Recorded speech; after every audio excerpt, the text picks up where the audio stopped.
3, hit it!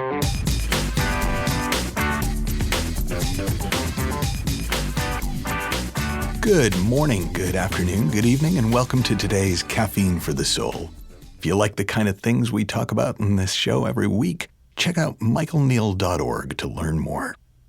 Today I wanted to share a conversation that came up in part of our Get Shit Done program that we've been running over the past few weeks on effortless productivity. And I was talking about the many games of life. And in particular, I was sort of taking my cue off the work of Robert de Ropp. If you've never heard of Robert de Ropp, not unusual, but he was an English biochemist who studied with mystics like Ouspensky and Gurdjieff and he became a mystic in his own right and wrote a book called The Master Game. And so some of the delineations I'm using here are based on Robert de Ropp, but my interpretation is a little different to his. So credit to him, but also blame to me. So when I look at the many games of life, I see them in terms of an inner game and a number of outer games. And the inner game, what de Ropp called the master game, is the game of awakening. It's the game of expanding in consciousness towards cosmic consciousness. It's the game of becoming more of who we already are, the game of enlightenment. And that's the one game that everybody is playing whether they know it or not. It's as close as the sages and mystics and seers can agree to the universal purpose of incarnating here on the planet. But the nature of being human is that we never play the inner game in isolation. Even a monk is playing outer game. Even somebody who's made themselves into a recluse winds up in some ways having to interact with the world around them. And so the outer games are relevant. Now, I divide the outer games into sort of four categories. And the first category are what you might call moving your piece around the board. So if you've played Monopoly, you move your token, your character, your piece around the board. And if you get good rolls of the dice and a bit of luck, you do well, and if not so much. And these first three categories are very much come from de Ropp. And one of the most common outer games is hog in the trough, and that's the game of accumulating stuff, mostly money, but all the stuff that comes with it. And the more, the better. And basically, that's the one that goes he or she who dies with the most toys wins. The second is king of the dung heap, which is who's in charge, who's got the most power, who's the president of the biggest thing, who's the king or empress of the biggest thing.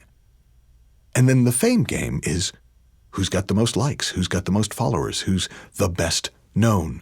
I was watching a show recently, and a reality show about somebody, and their advisor said, "Hey, great news, you're the most famous Italian in China." That's the fame game in full swing. Now, de Ropp really looks down on those games as pure ego. I actually think that those games can be played for fun, but they're often played from fear. They're often played from I'm not enough. I'm not worthy unless, I'm not worthy until I'm the biggest bully on the playground, until I'm the most famous one in the world, until I'm the one with the most stuff, I'm nothing. And those games are miserable if you're playing from that fear and lack. But if you play them for fun, making money and being successful and being famous is kind of fun. Now, the next tier of games are sort of games that make the game itself better. So things like the science game, where you figure out ways of making life better for everyone. The artist's game, where you find ways of making life more beautiful for everyone. The householder game, the family game, where you find ways of playing with friends. You could also call that the community game, so it makes the whole game more fun. Then there's the game that is really about making your token cooler. So if you think about, I don't know, I always think about the car in Monopoly. And so the personal development game, the personal growth game is, I start out as just this little tin car, but by the time I'm done, I'm a toy Ferrari, and that's, and I can look even cooler as I go around the board at exactly the same speed as all the other pieces. And so those are all games that we play in the outer world. And again, if we play them for fun, they can be super fun. But if we play them because we think we need to, if we play them because we think we're lacking, there's something missing, if we play them from fear, we're going to struggle. Now, the fourth category, and this, I don't remember this being in Derop, but the fourth category of outer game is the adventure game. It's a game that doesn't have an objective. Most games, there's a way to win. In an adventure game, there's kind of no way to win. You just keep going on adventures. It's kind of open world for anyone who games in the way the word's usually used nowadays. And there are a number of different adventure games, and any game can be played as part of an adventure game. But the adventure game I happen to really like, I call Follow the Leader. And follow the leader in this sense is following that still small voice within, following our innate intelligence, following those inner nudges, those soul tugs, and seeing where they take you. And every one of those games is legitimate.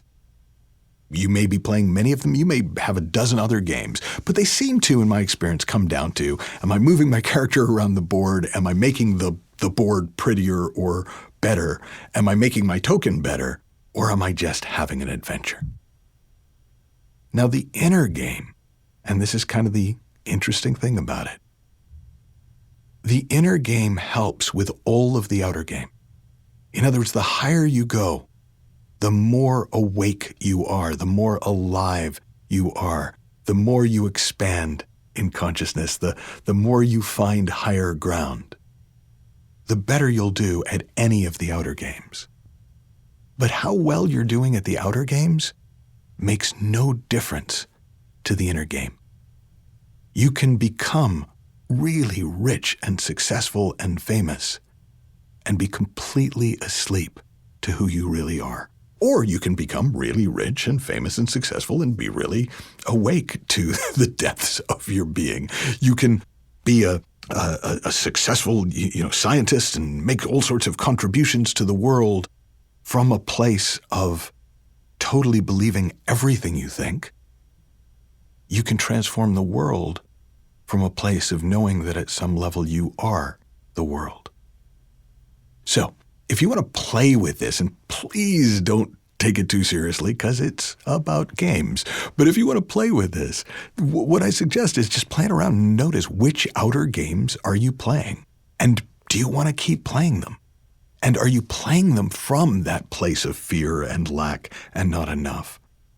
Or are you playing them for fun?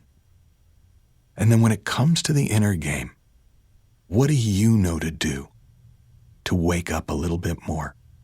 What do you know to do to see truth? Now, Sid Banks, the Scottish mystic that I refer to in so many of these podcasts, said really the only two ways to go up in consciousness, the only two ways to move forward in the inner game, are to listen for truth and to rest in beautiful feelings.